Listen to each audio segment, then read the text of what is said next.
Welcome viewers. Click the red button to subscribe and press the bell icon to get all updates. The CIA dubs it the disco ball, but for North Korean leader Kim Jong-un, this piece of nuclear weaponry is anything but a party. For years, the world has groaned at North Korea's seemingly unfounded threats, despite the signs of growing nuclear momentum within the militarized country.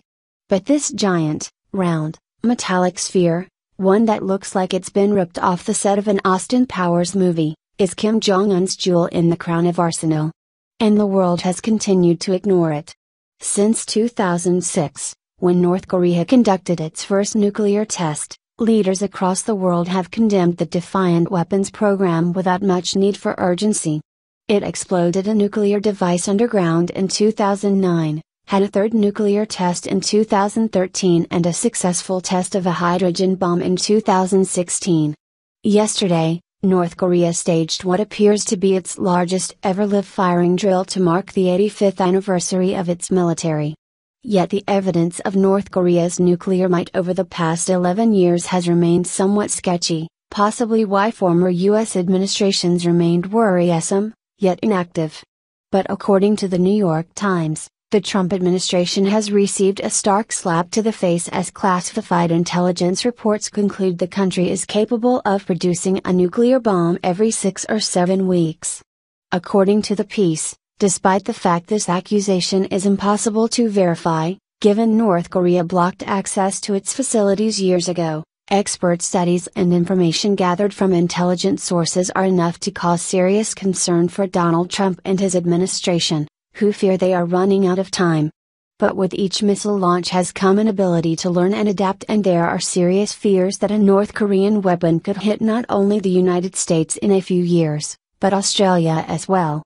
The disco ball, shown repeatedly in photos of Kim Jong-un, is a thing of great mystery. A nuclear weapon, it is designed to fit inside one of the country's many missiles. Whether it is real or a piece of propaganda is another story. American intelligence officials have yet to figure that out. But if estimates are right, North Korea will own an impressive 50 weapons by the end of Mr. Trump's presidency, about half the size of Pakistan's, according to the Times. The best estimates are that North Korea has roughly 1,000 ballistic missiles in 8 or so varieties. The issue for Kim Jong-un, according to Siegfried S. Hecker, a Stanford professor who North Korea allowed into a uranium enrichment facility in 2010, is for North Korea's bombs to travel that far, they must be smaller, lighter and surmount the additional difficulties of the stresses and temperatures. Dr. Hecker claims that we should expect that capability within 4 or 5 years. A separate facility, a reactor in Yongbyon, can make enough plutonium for 1 atomic bomb in a year.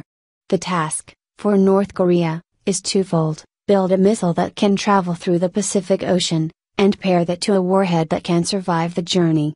As former President Barack Obama noted before he left office, North Korea's nuclear weapons and missile program were becoming steadily more alarming and claimed his failure to do anything about it was glaring.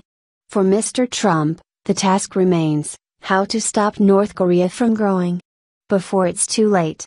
Mr. Trump has sent more U.S. military assets to the region in a show of force while leaning on China to exert economic pressure on its wayward ally.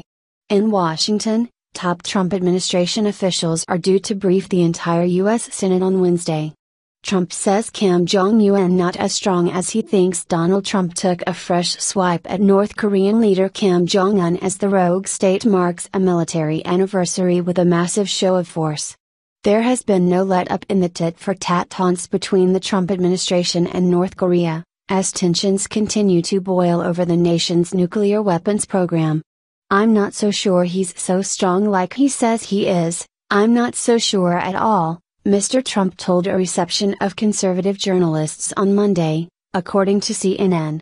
Meanwhile, North Korea's state-run mouthpiece, the newspaper Rodong Sinmun, said on Tuesday there would be dire consequences from a US-led preemptive strike. It promised the most brutal punishment. In the sky and land as well as at sea and from underwater without any warning or prior notice. The comment came ahead of the 85th anniversary of the founding of the Korean People's Army, which North Korea marked with what South Korea's defense ministry described as a massive fire drill in the eastern port city of Wonsan. A U.S.-guided missile submarine, the USS Michigan, arrived in the South Korean port city of Pusan on the same day as the North Korean military exercise. While U.S. Naval Forces Korea called the visit routine, a U.S. defense official told CNN it was a show of force to North Korea. Aircraft carrier USS Carl Vinson is expected to join the submarine in waters off the Korean peninsula later this week. Meanwhile, U.S. President Donald Trump has heaped pressure on the United Nations Security Council to do more to punish North Korea for its nuclear and ballistic weapons programs. The status quo in North Korea is also unacceptable, Mr. Trump told ambassadors at a White House meeting on Monday. The Council must be prepared to impose additional and stronger sanctions on North Korean nuclear and ballistic missile programs. This is a real threat to the world, whether we want to talk about it or not. North Korea is a big world problem, and it's a problem we have to finally solve. People have put blindfolds on for decades, and now it's time to solve the problem. He urged member nations to hit North Korea with stronger sanctions.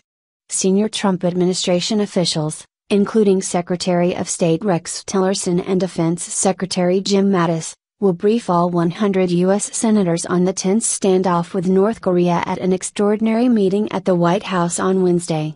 It is unclear whether Mr. Trump will attend the briefing, but the Washington Post suggests photo op with the president and the entire Senate would be a good look ahead of his 100th day in office on Saturday.